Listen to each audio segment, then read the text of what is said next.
Welcome to the Law Firm Growth Podcast, where we share the latest tips, tactics, and strategies for scaling your practice from the top experts in the world of growing law firms. Are you ready to take your practice to the next level? Let's get started.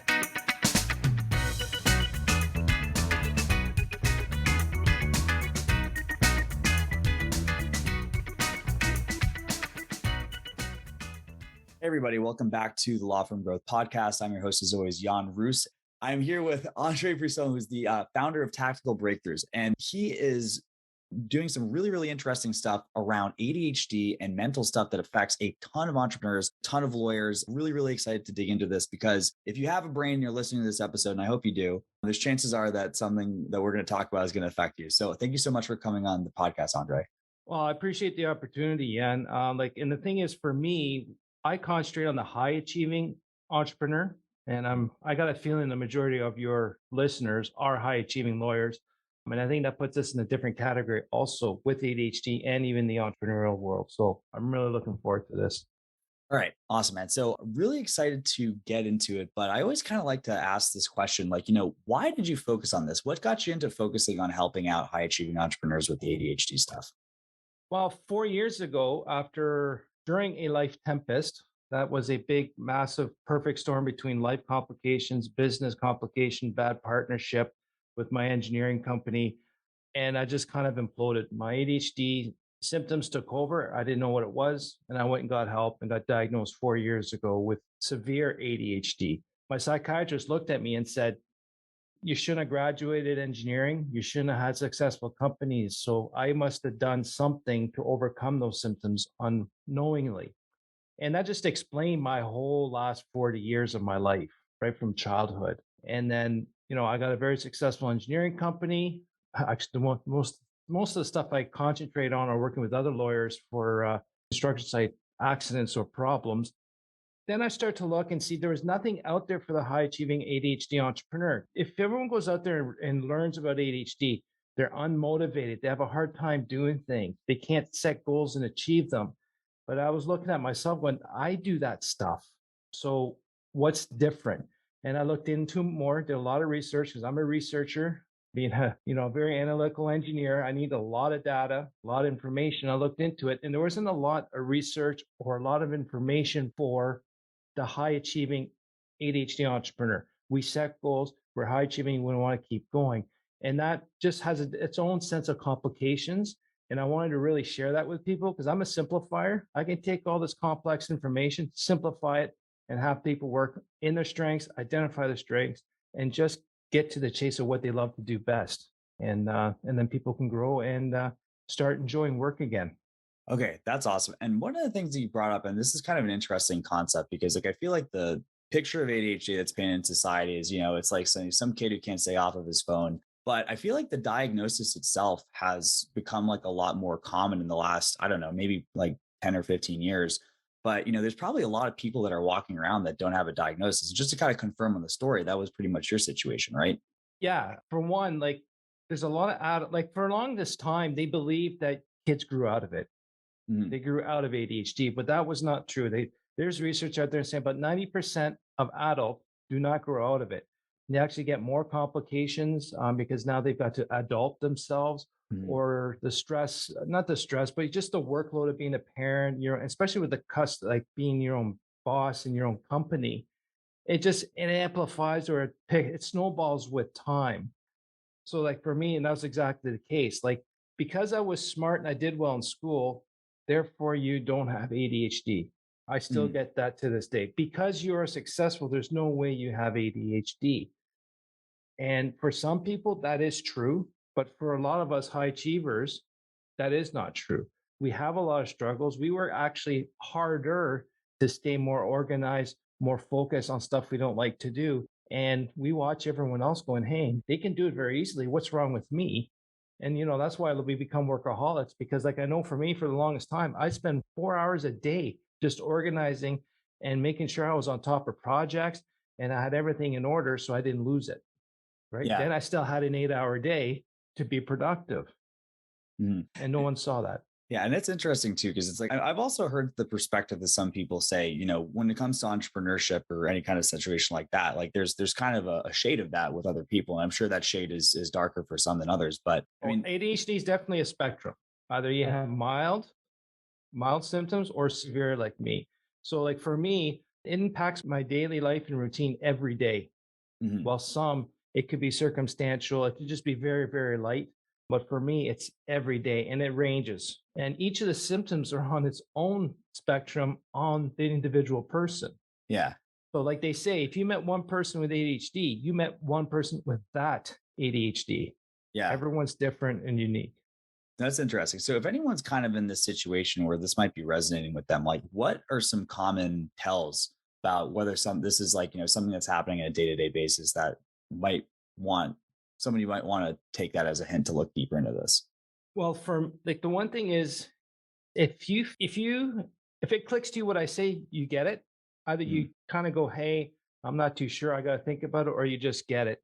So, like for me, if you have to focus, then you might have ADHD Mhm. because ADHD is we can really if we're like ADHD pretty much is the nervous system. Your brain is wired differently. So if it's not for us, for the brain to be engaged, it has to be interesting, challenging, novel, and urgent. If you don't have those, it's very hard to get engaged. Right. So that's why a lot of us will just say, well, procrastinate, because we want that urgency of last minute pressure to get the project done quicker, because then it fires up my brain with the dopamine. Like it's almost a Mhm. chemical imbalance. So for me to get that dopamine kick to get engaged and finish stuff quickly, I'll wait to the last minute. Or for me, it's, when the lawyer approaches me and says, we got a case here, we'd like to have your expertise. Now that's challenging how I can Mhm. work, something new, something novel. And then usually it's urgent and I can be go, go, go in that. So short bursts of projects, I'm good. But if it's a long-term project, I have a hard time to stay engaged after the solution's been figured out and the urgency's gone and it's no longer a challenge, no longer interesting, no longer novel. Yeah. So It- outside of that, I have to sit down and focus and then really hold my attention to those things I don't like to do that are mundane and repetitive. Right. And if I could speculate for a little bit, like I could imagine that there's definitely certain lines of work that would attract people that have that sort of a neurochemistry, law being one of them, right? If somebody's going from the high of Mhm. litigation to, this case, that case, responding to different things, that could also be a situation where that attorney, maybe if they're running a solo firm, could be, missing some important stuff as far as the actual day to day and managing things. Oh, Because, for yeah. sure. Oh, I've lost a lot of jobs because I didn't react quick enough to getting back to the customer or reacting quick enough to deliver the reports or whatnot.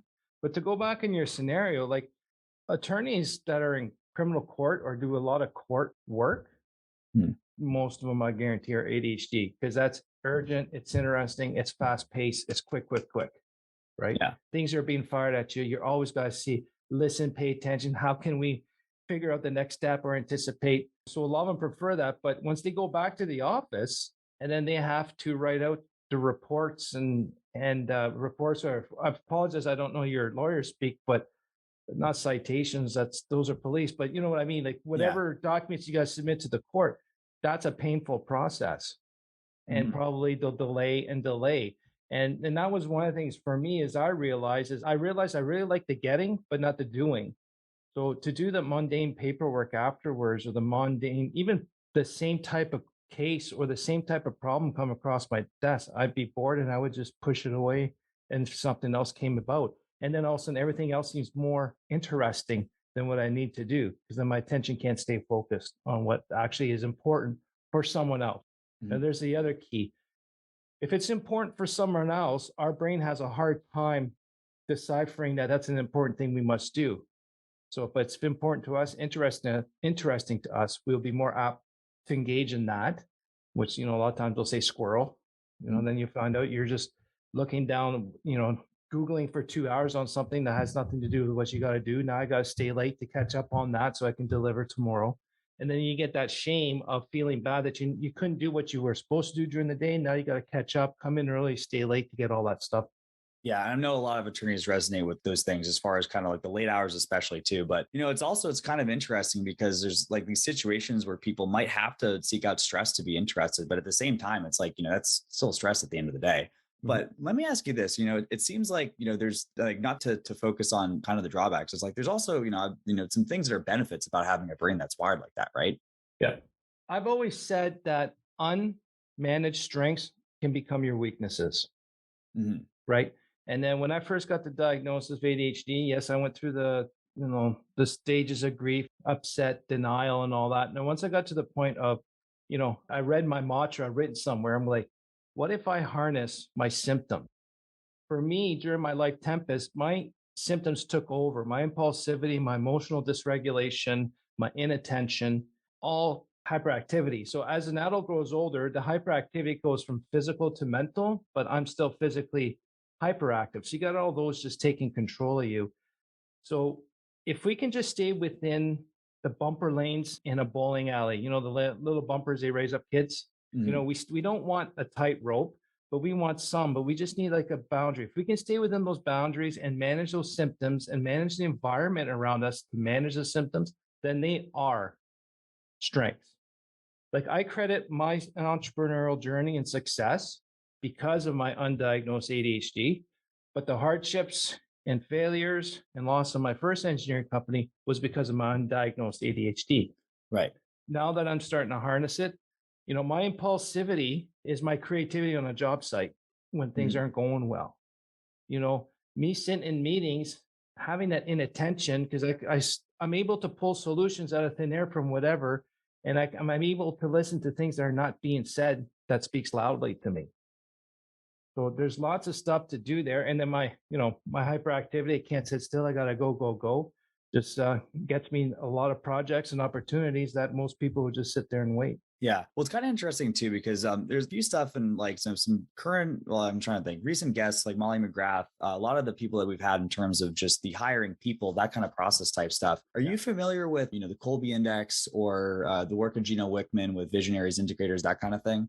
Yeah, I'm quite familiar actually with Colby. I work with Kathy Colby. I got that my first one in 2011, been using it since 2014 with my team, certified consultant. I use the print and the strengths finder, and that's the basis of my program I'm developing. And I work with people to identify those. Yeah. So, like, I'm a fact finder, a Mhm. resistant follow through. So, I need a lot of details. I need a random system. I don't like bureaucratic, systematic Yeah. systems. I find shortcuts. My quick start. I'm really good at experimenting, but not free flowing, going and try risk. And then my implementer is a 5, so I'm right in the middle lane between the conceptual person and a hands-on problem solver. Right. And what sort of, have you seen any patterns in terms of people who might have this, ADHD kind of neurotype? And what would that tend to show up on a Colby Index? There is no specific pattern, Colby pattern for ADHD, Mhm. and I have seen quite a bit. Like my daughter, she's an initiating follow through. She needs a lot of systems and to do lists to plan out her day to get it done effectively. And she's a hyperactive ADHD girl, Mhm. and most people would say that's not an ADHD thing if you're looking specifically at Colby. But what I do find with Colby is very helpful with the ADHD person is the systems or the solutions to harness your ADHD. We use your Colby to develop them. So with my daughter, I'll be a little more systematic and more to do. And then for me, I need bumpers. I need a Mhm. little bit of a wide range that I can still be random, but still keep my attention focused. And I'm not sure if your listeners are aware, but Colby is like the conative part of your mind, the third part of your mind. You got cognitive, what you know and what you learn, your affective, which is your behaviors, what you like and love to do, and your conative is how you do things every time. Basically, what you will do, won't do, and you're willing to do. Mhm. No, that's really interesting too. I guess where my brain was going was like, I felt like, a lot of the stuff, the orientation towards the chaos and novelty, like I would think would be classically sort of like either, visionary on the Gino Wickman side or like, I guess like quick start for Kobe, but I might be, drawing connections that don't exist. Well, if you want to talk about the visionary side of Gino Wickman, it's like I'm a visionary, but I'm a fact finder. So the fact finder, our time frame is in the past. Mhm. So based on what I know from the past, I can create a new vision. Well, initiating quick start is more about just a randomly brand new future, Mm. right? So it's all in varying degrees. Like I argue with Kathy and Colby for a long time. Like I know a lot of engineering people, entrepreneurs who have their own businesses. I know a lot of accountants who have their own businesses. I know quite a few actually lawyers that have their own business, and they're all fact finder follow throughs, but they're successful entrepreneurs. They all had a vision. It's just the way they go to it is different than quick start resistant follow through would do. Gotcha. And it's interesting too, because this is something that came up in the last time we ended up having Colby coming up on the podcast too, because it's almost like a lot of the attorneys that end up making it, it's either they're not the classic Steve Jobs visionary, because, just in terms of the due diligence that you have to do in the course of your job, you probably wouldn't be really good at the first step that we get you to the second step. But let's talk about that for a little bit though. So as far as the situation goes, I will say if we have the situation, and we have talked a couple of times too about these systems and stuff too, which I know is super key to your practice and something I'm very, very interested in. But, given that we have these situations when people might have certain strengths or weaknesses depending on how ADHD they are, how does somebody start to build the systems around them to be able to really, minimize those weaknesses and leverage those strengths? Well, the first thing you got to do is just understand how the ADHD brain works, how it works differently from everyone else. Like I read all the self-help books probably that was out there in the last 20 years and found none of them worked for me. At the time, I didn't know my brain was different. So I still recommend people to read them, but just pull one thing from it and see if it'll work for you. And then with my research, to me, ADHD is also an executive dysfunction disorder. So executive functioning is how you plan, set goals, strategize, and prioritize work. So, and then working memory is part of that, which is, everyone, the neurotypicals, they can hold 7 to 10 pieces of information in their head and they can remember it at any time. That's why phone numbers are 7 to 10 numbers. Interesting. Yeah. But the ADHD brain, that working memory is actually could be down to 3 or 4. So if you give me a fifth piece of information, just picture a shelf here. I got 4 pieces of information, but that's all the shelf can hold. And you put a fifth one, you push the fiver up there, then that last one falls and it's gone out of my mind. Mm-hmm. So, and then now I get accused of forgetting and not listening. Well, not really, because my brain doesn't. That's why I got a logbook. Everything is written down so I can remember later. And there's another ADHD thing. What was the question again? Yeah. How can we start to build systems to really leverage that? Yeah. Right. So it's an executive function, and it's also a time blindness disorder. So the ADHD brain is now or not now. Mm-hmm. So planning in the future or looking at something in the future, like saving money. If I'm going to save money so I can have a lot more down the road, too far away. So what we end up doing is like, okay, I got 2 weeks to do this work. Then I won't start. I won't start. Now it's 2 days. Mm-hmm. Now it's due. It's now. So once I got those 2 pieces of information in my head, now I recommend we start working on the executive function. What is your executive functioning deficit? And how can we fix those? Have someone, I got a project manager just to manage the projects I want to get executed. Mm-hmm.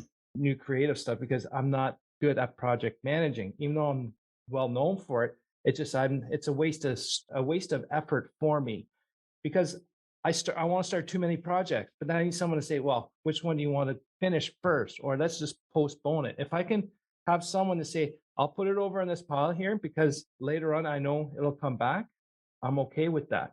Or I'm going to try to juggle all these projects, and just getting control of time and making time visible, making it visible. So colors on a calendar. I got whiteboards all over my office with stuff that's due or things I'm planning to do. So it's all visible. If it's out of sight, it's out of mind, and I will forget about it unless I keep rolling it in my head.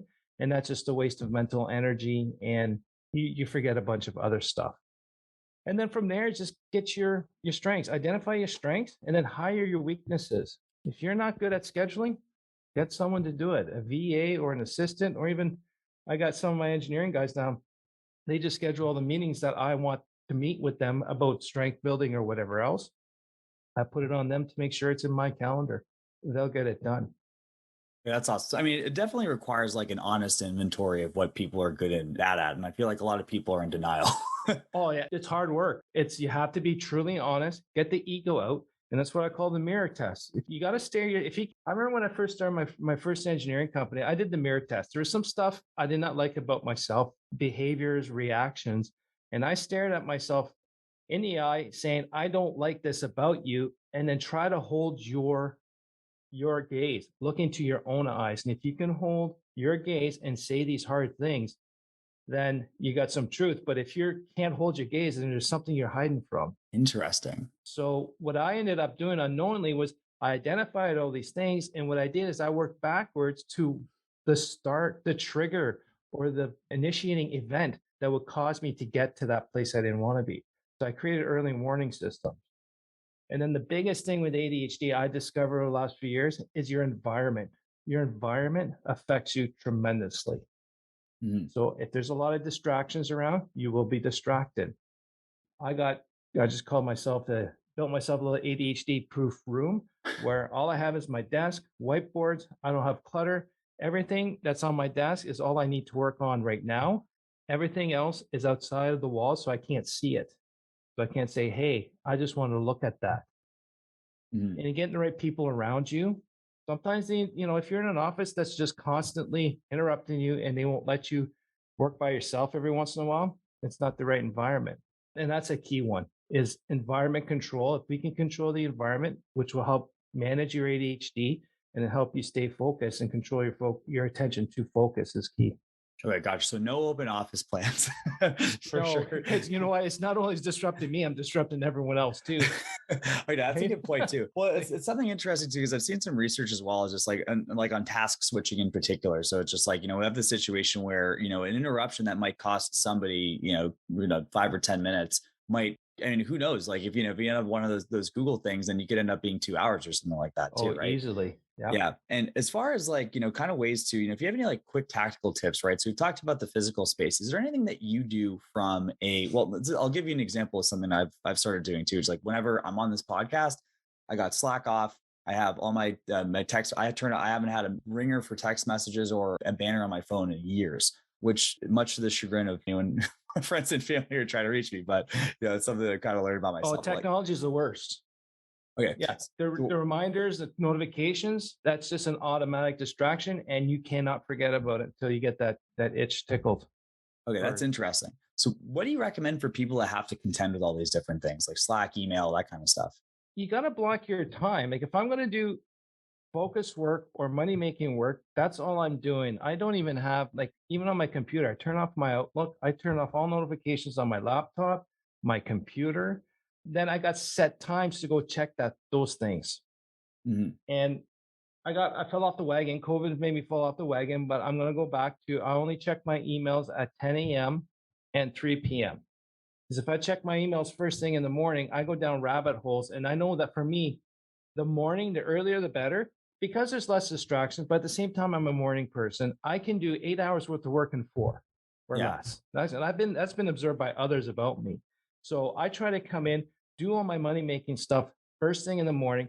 Then I check my emails. Then I could be distracted from there on. Because if I do first thing in the morning, I don't get to do what I plan to do because now I might get some interesting stuff I want to solve. And then it goes from there. So that's one of them. And then for the time blindness, I got this journal that I call the Getting Shit Done journal. Nice. And all I do is every week, I just dump Monday mornings, I just dump everything I want to do. Mhm. I want to do. And then I got the shit list as a little piece of paper that can go in my logbook. And I identify 3 things I want to get done every day. And Mhm. then beside that, I got a little happy moment, a success note to celebrate a success or a happy thing that day. And then I list out the top 3 things I want to get done or focus on for the week.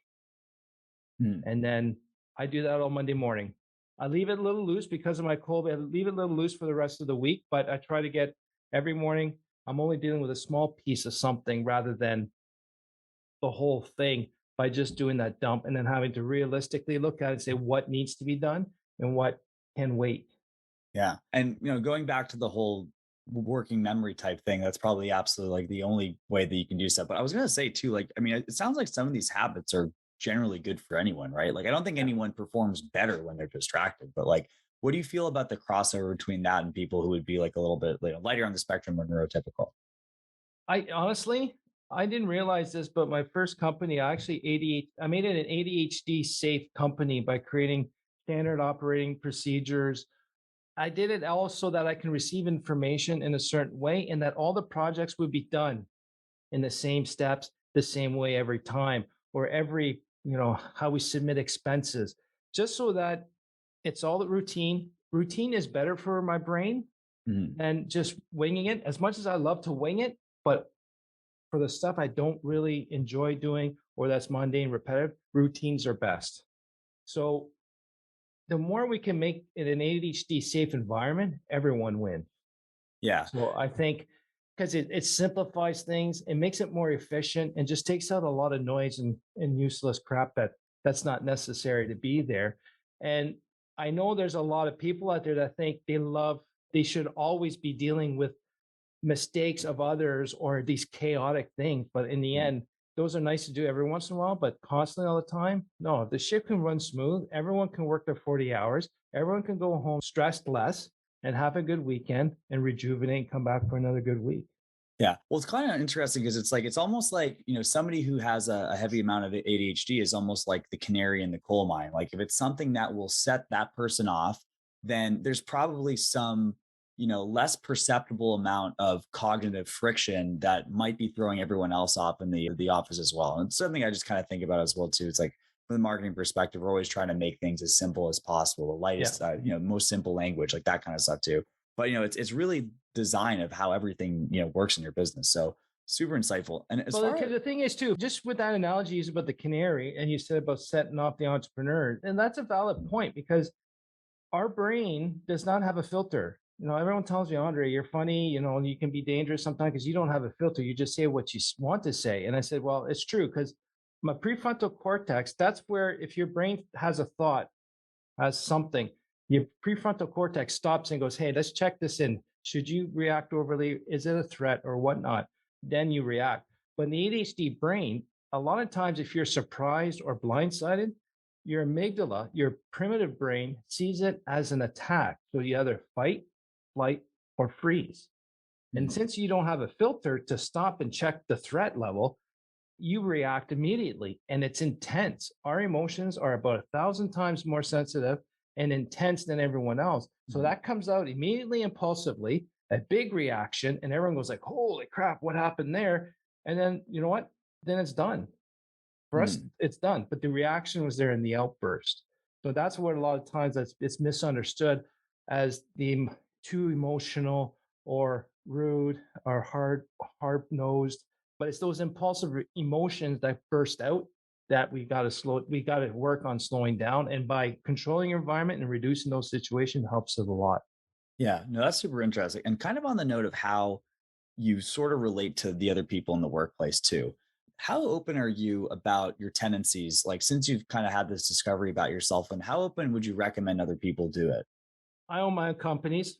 So you If you take don't it like it, find somewhere else. exactly. Yeah. I've always been that way, but since I got the diagnosis, I got to understand. Actually, on my podcast, I created an episode, a little short. I do a Monday interview and then a Thursday short, and the short was called "Why I Don't Say Hi to You in the Morning."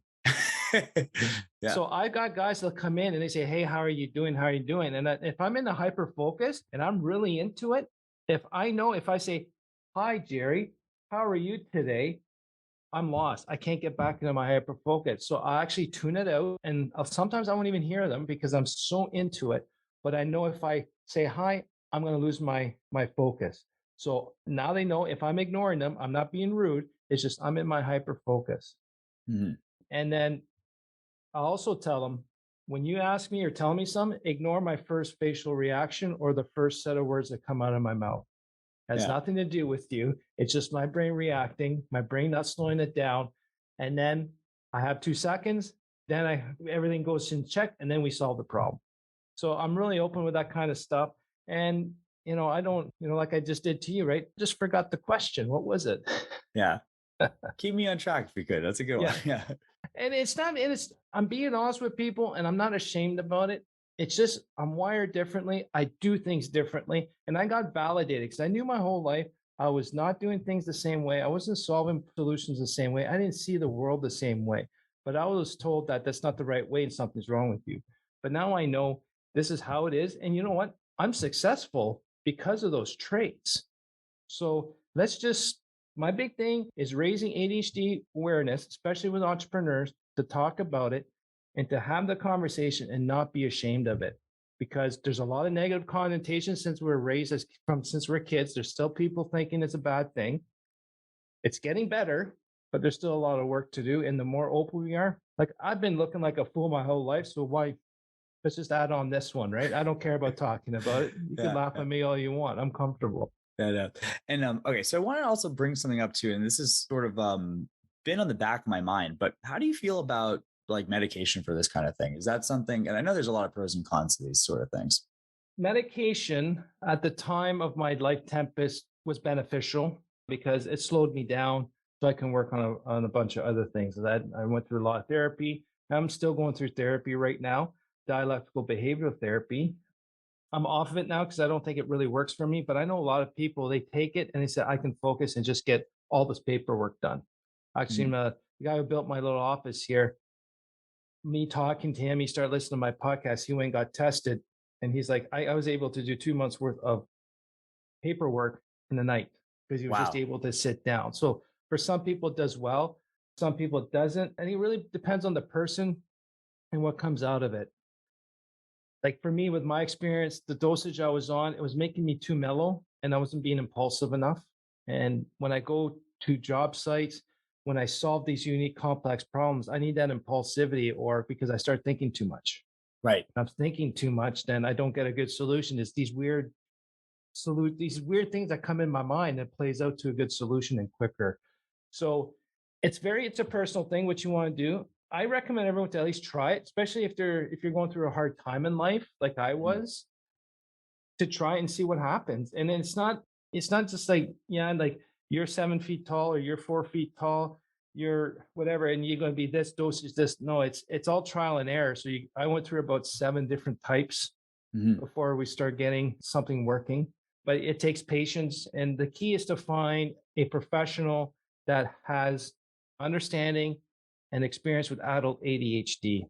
Mhm. We still have a lot of doctors out there. Even my general practitioner still doesn't truly believe that ADHD is in adults, but he trusts the psychiatrist who diagnosed me. There's not enough out there in adult ADHD to say, I can diagnose you.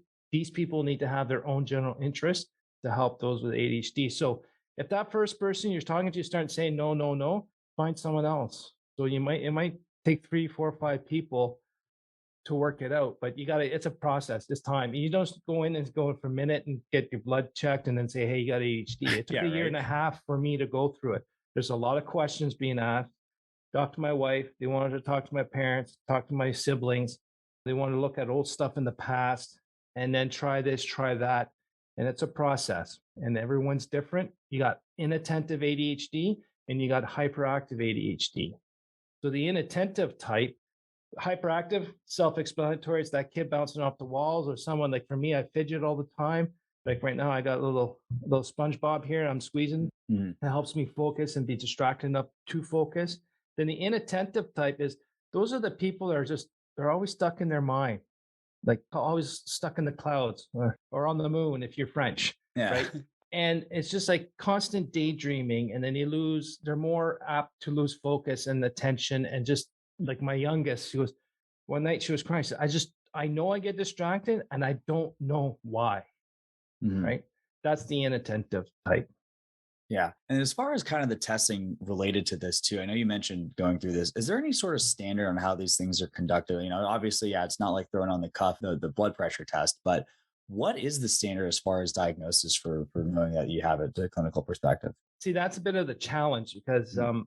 the DSM, the diagnostic something, forget the acronym, but statistical model, that's how the psychiatrists, that's the Bible for psychiatrists, again, across the world. So in ADHD, the symptoms listing there is for kids only. Interesting.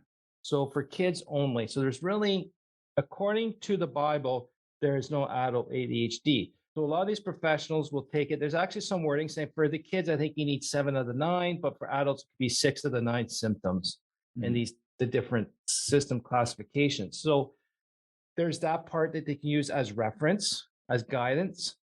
Every facility I've been at, they all got their own same type of questionnaire to give you a scale of what things are affecting you. And they're all pretty much the same. So different ones. I did about 6 or 7 with my psychiatrist. And then a lot of it is just talking back and forth and reading books. My psychiatrist asked me to read 2 books. And then we sat down and says, "What'd you think about it?" And I'm like, that's like 500 pages of me, Yeah. right? And I even read it to disprove it was ADHD. Like I Mhm. didn't believe it was ADHD because it was too simple of us, like made too much sense. It was too simple to explain my last 40 years. So it's a lot of talking patience. And then having my spouse involved throughout the process was very beneficial because I don't see what they see. Mhm. So when I was on medication, I didn't really see a difference. I didn't feel a difference. But my wife said, "Oh wow, you were so different." Right? So it's a lot of that. And that takes a lot of vulnerability and honesty to say, "Hey, I need other people's help. I need to ask my spouse if I'm doing better or not." And then in the end, too, it's ADHD is the only mental health disorder that's diagnosed because it affects other people. It's disruptive Interesting. to other people. Your, no filter, your impulsivity, your disruption in class, your disruption in the office, depression, anxiety. It's all about you. It affects me and it affects my day. But ADHD is all about how it affects others. So having that said, and a lot of the treatments over the past many years, even today, depending who you are, it's all about how to make you normal, how to fit in. So some of the medication can make you fit in because it slows you down, focuses. I think for students is very beneficial so you can get through a class day and do your work. I think that's beneficial. And then a lot of the and treatments, medication, education, and systems and routines, and then some therapies on how to interact and stuff, but to follow however it should be for other people. The biggest thing I learned from my psychiatrist, he actually looked at us as he goes, "It's not Andre here that changes. The whole family has to change. We got to come to a compromise."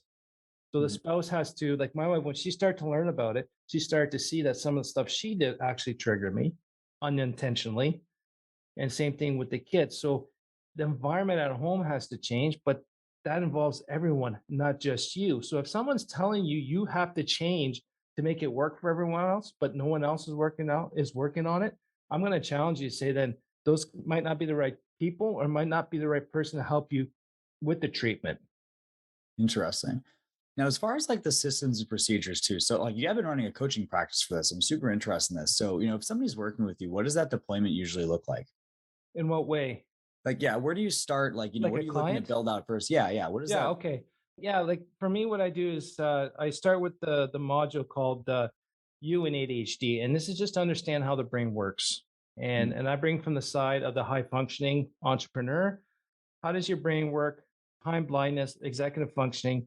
We list out everything that's challenging or frustrating. We identify like what tools you should have to make time visible and really get down to that initiating event or trigger that triggers these symptoms to go out of control. So if we can get those identified, then we work on setting up boundaries and barriers and non-acceptables, and those are communicated out, and then we write a little game plan on how you work best. And then after that, we'll work on how to structure your environment so we can harness your ADHD strengths so they won't become symptoms. So we work a little more and identify in each symptom areas where it works best for you or it doesn't, and how we can modify the environment to keep you in that lane at all times. And then after that, we work on the non ADHD strengths, which is the Colby, the print, and the strengths finder as part of it, and then we just deep dive into what you should be doing at all times and only. So, what's your superpower? What's the one thing people rely on you the most all the time? And that's all you should be doing. And then everything else is hired out. Right, yeah, that's fantastic. And it's interesting too, because it does mirror some of the stuff that, we've been looking at as far as the research that I've been looking into. But, That's the thing. People got to stay in their lanes at the end of the day. And it's Yeah. like everyone has their strengths, and to be able to contribute that in the fullest capacity is what is going to be probably more comfortable for your life day to day, but also Oh, what's better for the company. like, why are you doing bookkeeping Yeah. when you are there to like my unique ability is devouring complex information, simplifying it for everyone, and have people work in their strength and resolve complex solution problems. Mhm. I can see stuff. That's all I'm doing right now. And if the projects, if I'm involved in a project, I make it go right and left so many times because I come up with new ideas to go in a different direction. And that messes up my guys because they had a plan. Now I disrupted it. So I'm out of projects. I Mhm. come up with a solution. They come up with a plan. When they can't move forward anymore, or it comes, the solution is not working and they need to come up with something completely off the wall, that's when they knock on my door. That's when I come. That's when I go to job sites when it's a unique thing, and I stay in my lane and I create content. And now I'm starting to dump all the stuff that I've thought about, I've experienced, and just my way of thinking to solve unique stuff. I'm laying it out, and they prefer it. That they're okay me sitting there doing nothing. Now it's Yeah. me that has to decide or get comfortable with me not doing anything because I've been doing it for so much all the time and everything for 20 years because I believe I had to do it all so I can be successful. And it's interesting too, because, at the end of the day too, it's like, there is the diagnosis, but there are so many positive aspects to it. Just like, to go to the complete opposite example, there's people whose focus is what they're, that's what people, or they're steady as a rock. Like you get the Mhm. bookkeeper, you can throw anything at and they'll figure Yeah. it out and get to the deadline. You need that person doing their thing as well too. So it's, it kind of goes back to this whole thing, just like everyone sort of almost like the like Adam Smith Wealth of Nations approach to like how to run your business, right? Like Right. who does the best, keep them in that Yeah. lane. It's kind of good to go. Yeah. And Um, then with my team, and that's all I do is just like I try to identify their weaknesses. mhm, And it's not to make fun of them or to ridicule them. It's to see what I don't want them to do. yeah, Right. Like I got a guy here who loves Excel. I can give him complex. I could come up with an idea that needs complex calculations. And if I got to do it, it's going to be months before I even try to get to it. This guy, next day, he's done. He just loves it. yeah, Right. So it's perfect. Two pieces, it works great. So if you can get your team to identify what they don't like to do, and then you can try to figure a way where people can swap tasks or just hire someone else that enjoys it, or even repositioning someone into something that they're well. Like I got another guy, he's a real computer whiz, great engineer, but a computer whiz. So I'm going to make him our IT guy, yeah. right? It's also an interesting meta point too. It's like, the deeper as an entrepreneur you're able to go into yourself, the deeper you're able to help the people that work for you. So it's like, I kind of hate when people poo the personal development stuff or the therapy or going into these things in depth, because really they are limiting the ability that they can, work with other people at a deep level. That is beautifully said, man. That is awesome. Yeah. It Thank you. is. What was I Like say? it's true. Like to me, the day I stop learning is the day I die, and I'm always want to get better. Mhm. Right? To me, if today I solve this problem about me, but that means that thing is now identified. Now, what was blocking the view over the smaller stuff is now open. There's always something more. You're Mhm. going to fall into bad habits again. And how do you get back out of it? It's awareness, self awareness, self honesty. And you're right. If you, and that's what I portray here. That's why I openly talk about mental health and therapy. What's there to be ashamed of? I'm getting better. I know a lot of people are starting to say I'm getting therapy. That's so far in this last 8 months, I've had 7 people going now getting tested for ADHD just Mhm. because I'm talking about it openly, and some people are going openly into therapy. So I know if you have that attitude, like you said, Yan, people see that and they're going to want to personify it. I don't even know if that's the right word, but Mhm. they'll try to do it themselves. And if you got the right people around you, they're going to want that because they want it for themselves too, but they need the leadership. Yeah, absolutely. All right, man. Well, it's been an awesome conversation, but we're getting through the end of the hour. As far as the situation with anyone who's this is resonating with, what's the best next step for somebody to get in your world? Well, you can find me on LinkedIn, or you can start listening to my podcast called The Impulsive Thinker. You can go to theimpulsivethinker.com, sign up for a newsletter there, or just join the newsletter also at tacticalbts.com, which is break for tactical breakthroughs, where I've got the ADHD transformation journey. And you can set up an appointment there to just have a conversation with me. We can start there. Yeah, just follow me on that. And I'm always looking for high achieving ADHD entrepreneurs to be guests on the podcast because I want to celebrate them too. Oh, There's super not enough cool. in that. All right. Well, that's awesome, man. And I really appreciate the time and, the honesty and everything that you've kind of contributed in this past hour. But thanks again, Andre. And for everyone else, I'll see you guys next Tuesday at 8 a.m. Eastern on the Law Firm Growth Podcast. Thanks, Dan. Thank you for listening to the Law Firm Growth Podcast. For show notes, free resources, and more, head on over to casefuel.com/podcast. Looking forward to catching up on the next episode.